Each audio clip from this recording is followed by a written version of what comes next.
Hoje, em 9 minutos, uma conversa a respeito de história e de produção intelectual aqui no Espírito Santo com o historiador e professor Gabriel Bittencourt. Bittencourt, nós te chamamos aqui porque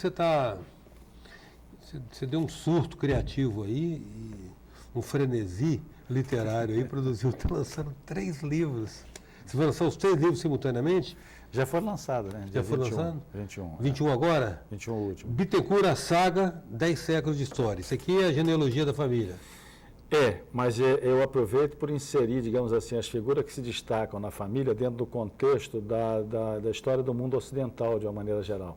Seria muito cabatinho fazer um livro sobre a família, né? Os notáveis, os Bittencourt notáveis.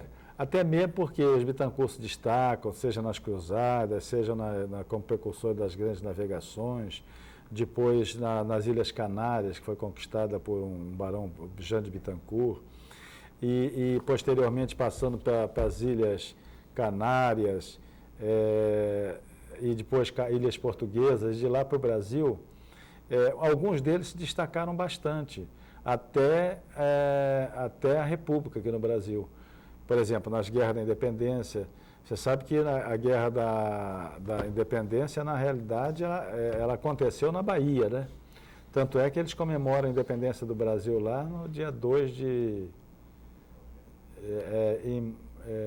completamente fora do 7 de setembro, porque lá houve uma guerra para a expulsão do general Madeira e um dos participantes ativos foi um Bittencourt que fez parte da junta que transferiu a capital de Salvador para Cachoeira, a junta de Cachoeira.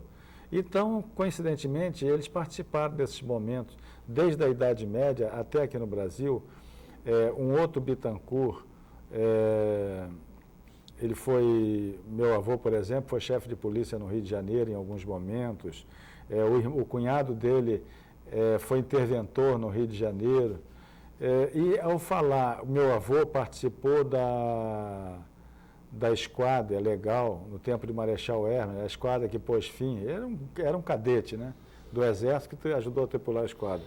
Ele tinha participação mínima, mas tem esses pontos todos que são abordados no livro: a Guerra Civil no tempo de Floriano, a República Velha, as Ilhas Portuguesas, a conquista das Canárias como precursor das Ilhas Canárias. Enfim, são essas coisas todas que servem de álibi. Aliás, a história ocidental serve de álibi para mostrar a participação dessas figuras. Sem querer dizer, porque me ufano de ser um Bittencourt, porque na realidade, na minha opinião, e de todos eu acho, a genealogia é apenas hipótese, né? Porque não tinha exame de DNA, a gente não sabe se realmente... Supõe-se que, né? Supõe-se sim. Mas, de qualquer maneira, convenhamos, isso te dá um pedigree. E como eu me baseei em trabalhos de frades que acompanharam o Jean de Bittencourt na expedição das Canárias, em outros livros escritos sobre as Ilhas Canárias, Ilhas Portuguesas, genealogistas portugueses, como, por exemplo, Henrique de Noronha, e tantos outros mais, quer dizer que, pelo menos, fundamentos históricos tem, né, pelo destaque, pelos verbetes existentes nessas obras, né?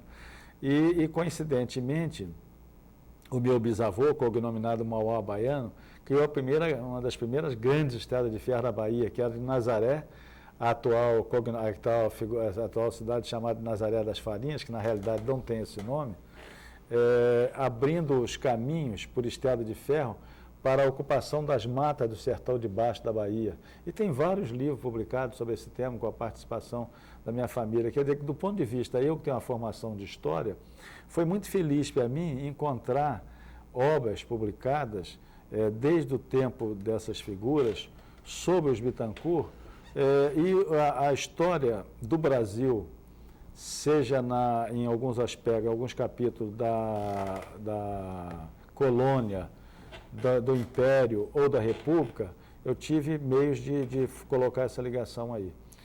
E, no caso desse livro em especial, eu tive uma sorte muito grande de, em 1982, fazendo uma das primeiras viagens à Bahia, conheci ainda um primo do meu avô, já velhinho, que era diretor da Estrada de Ferro lá também, e que ele me passou às minhas mãos um livro escrito pelo meu avô que nunca foi publicado. Chamava-se O Solar dos Bittencourt. Esse livro foi um dos pontos de partida também para que eu me interessasse por aquelas coisas que era falado por uma família, mais a família da minha mãe, que não tinha até nada a ver, mas sobre os Bittencourt na Bahia, sobre a trajetória dos Bittencourt desde a Alta Idade Média, né?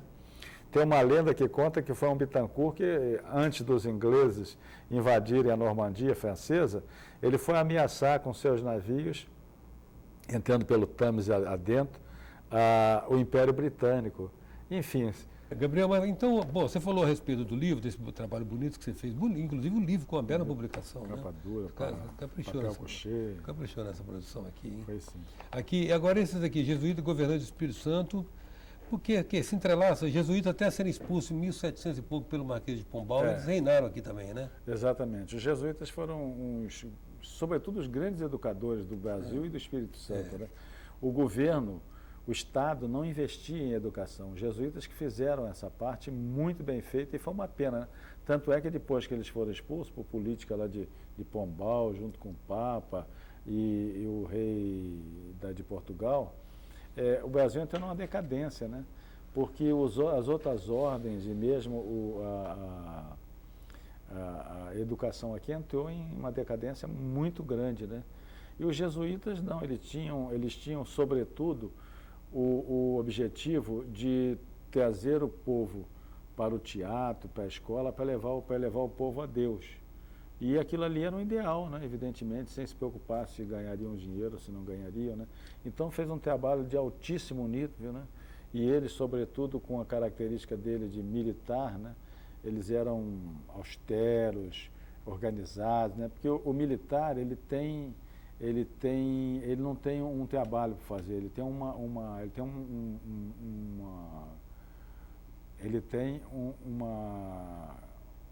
dever a cumprir.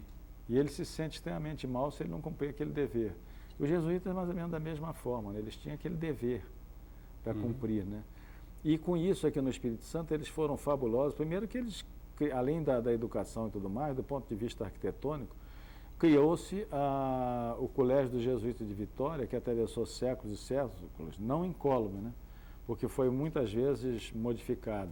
Até no governo Mas, atual, Gabriel, veja bem, mas nós temos uma história no Espírito Santo interessante, que é o seguinte: se você pegar do período dos engenhos de açúcar aí, que foi um marco inicial da economia nossa aqui, no século XVI, nós temos um vazio aí, um grande vazio, que talvez se estenda até o momento que chega as primeiras levas de imigrantes no meados do século XIX, né? O descende do século XVI, XVII, XVIII, até metade do século XIX, isso aqui era um grande vazio, né?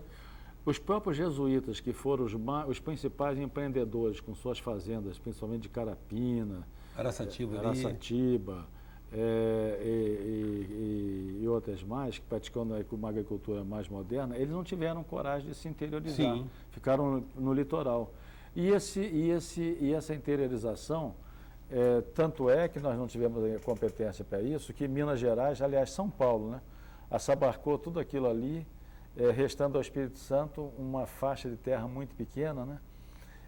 E depois da separação da capitania de São Paulo das Minas Gerais, em 1710, Minas Gerais tornando-se a principal área, né, econômica do Brasil, com a exploração aurífera de pedras preciosas, criou uma grande capitania muito mais populosa, que chegou inclusive a despovoar vilas inteiras de Portugal vindo para cá em busca de ouro, né?